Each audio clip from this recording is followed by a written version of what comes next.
Hi good morning everyone. APDSC 2025 అభ్యర్థులందరికీ good morning అండి.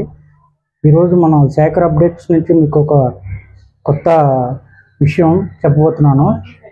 అందరూ చాలామంది మాకు కాల్ లెటర్స్ రావట్లేదని ఫోన్లో మెసేజ్లు చేయడం జరుగుతుంది. దీనికి నేను ఒక చిన్న క్లారిఫికేషన్ ఇవ్వాలనుకుంటున్నాను మీకు. ఫస్ట్ ఓపెన్ కేటగిరీకి సంబంధించిన అభ్యర్థులకి నిన్న కాల్ లెటర్స్ అనేవి రిలీజ్ చేయడం జరిగింది. అలాగే ఈ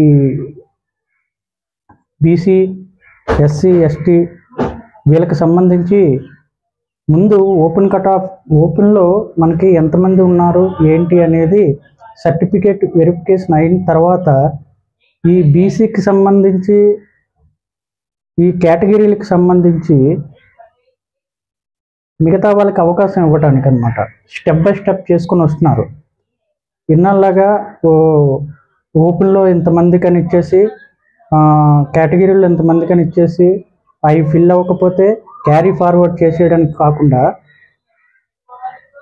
తప్పనిసరిగా 100% ఎన్ని నోటిఫికేషన్లు పొందుపరిచారో అన్నీ కూడా 100% ఫిల్ చేయడానికి ప్రభుత్వం అయితే సిద్ధంగా ఉందండి.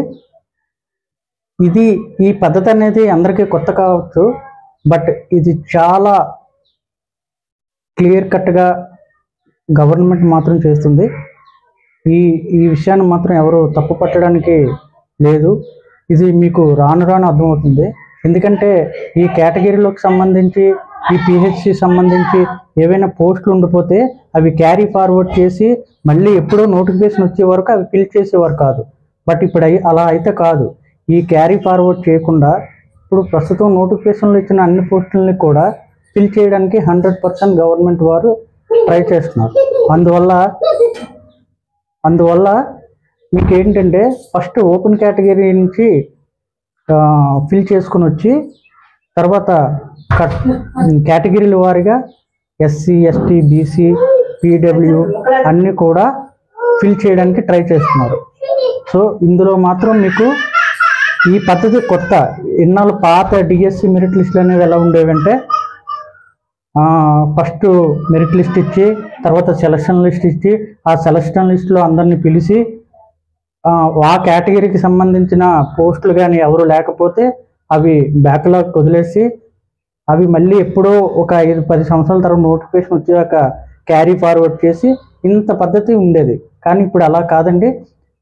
100% కూడా ఈ 16,423 పోస్టులు ఎన్ని ఉన్నాయో అన్నీ 100% ఫిల్ చేయడానికి గవర్నమెంట్ అయితే కృతనిశ్చితం ఉంది. సో అందరూ కూడా బీ పాజిటివ్, అందరూ పాజిటివ్గా ఉంటారని కోరుకుంటున్నాను. Thank you all. నేను ఎప్పటికప్పుడు మీకు చిన్న విన్నపం అండి, ఎప్పటికప్పుడు నేను మీకు అన్ని విషయాలు అనేది తెలియజేస్తున్నాను. దయచేసి నా ఛానల్ అనేది సబ్స్క్రైబ్ చేసుకోవాల్సిందిగా కోరుతున్నాను. మీరు నాకు ఇచ్చే అది ఒకటే బహుమతి, నేను ఇంత కష్టపడిన దానికి. Thank you all.